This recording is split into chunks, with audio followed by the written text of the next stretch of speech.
Hey guys, it's the Geek again, back with another Former Fridays, and today we're going to take a look at Masterpiece Grimlock.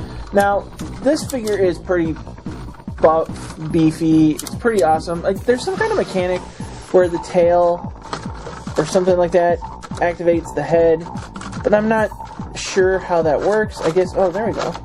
Hey, I'm smart sometimes. So yeah, that works most of the time. You can tell the detail I love on this guy. You can see, I don't know if you can see, there's a cannon in his mouth, which I guess would activate the flamethrower we saw in the cartoons.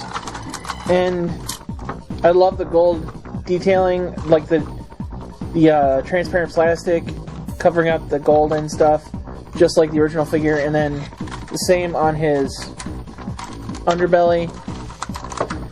And I just love this figure so much. And, like, I don't know if you can see this, but on the top of his head, this little thing comes off. Like, you can see his eyes are green right now, right? Well, we can flip that up, and we can switch it to blue if we want. And I don't know which color I like more. Sometimes I like the blue, sometimes I like the red. I don't know which one feels more appropriate, but whatever, you know, I enjoy it. And he's got a long range of motion, and the joints are all solid and stiff. Like, they're not so stiff that it's hard to move. This guy was a little bit, just because he's been sitting in one pose for months, maybe a year on my shelf. But for the most part, he's still solid. And for sitting around and suddenly pulling him out and working with him again, he still works pretty good. You got the flick on the head, and these joints are ball bearing. The fingernails are all separate fingers, kind of like that. I'm always very careful when working these dino arms because my original figure broke the dino arms. But I never noticed that hinge was there. There's a mid hinge. I love that. But yeah, there is in beast form. Now, through what Dirt would call the magic of editing, we're going to take a look at his robot form. Okay guys, here he is in robot mode. Now he comes with the sword and a blaster. And this is the Toys R Us release. So I think other releases came with other stuff, but the only other thing he came with was this crown, which when I first got it I didn't know what that meant, but since I've had time to read the comics from Marvel, for a long time he was the leader of the Autobots in Marvel Comics, which I do not like the idea of, but it's continuity in one form, so he's got a crown, whatever. But my Grimlock was never leader of the Autobots, so screw that crown. But he also has the same color change eye thing through a little slot, little lever in the back of his head.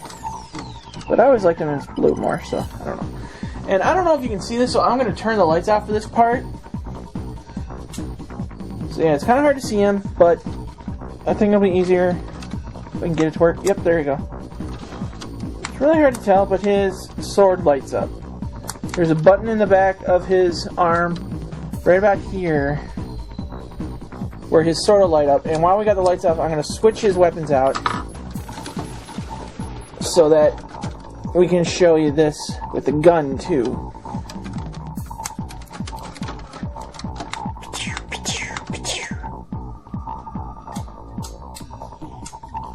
Okay. Now, something else I really like is he's got two hands, but only one of them is the light-up hand. But you want him to hold both weapons sometimes. Well, the problem is, to get the light-up to work properly, you have to have this little clear nub to go in the fist. And the way it works is it's got to be able to encompass that fist. Well, this other hand is not the same. Like, the trigger finger moves, and then the other three fingers move independently, and the thumb goes out. But say you still want to hold him, have him hold your sword or your gun. It normally would not work, except there's a little hole, a circle here, that helps with it. It's connected to the joint for the fingers, but it's also used for these little nubs. There's a nub here on the sword, and there's one on the gun too, and that secures into whatever weapon you want him to hold. So it doesn't matter if the fingers can't hold it. That nub holds it securely just by itself. And I really like this figure. Mine, for some reason, is a little lopsided. But I'm holding that up to age or too much play. I played with him a little bit. And I twisted his waist at one point, and I'm not sure if I was supposed to do that. I don't know where the instructions are, so I had to transform him by ear, but I think I did a pretty good job. And I think Hasbro, or Takara, or whoever is in charge of making this figure, also did a great job in making Masterpiece Grimlock. I am very happy with him. I think it's an awesome figure. And I don't know, there's really not much else to say. He's just an amazing figure, very well detailed, very much kin to the original figure, and he's just a treasure trove of nostalgia for me. And I just love the fact that this figure exists. And I wish I could afford a lot more of the Transformers Masterpiece figures. But that's it for this week. As always, you can find a whole bunch of ways to contact the Pop Culture Network, and I'm going to scroll that up as we're talking here. And I just want to thank you guys for watching. And I will be back next week with another Former Fridays, and I hope to hear from you guys soon. Please let us know what you think. Please let us know what you'd like to see, and we'll do our very best to give you what you want. So until then, I am the Geek for the Pop Culture Network, saying good journey.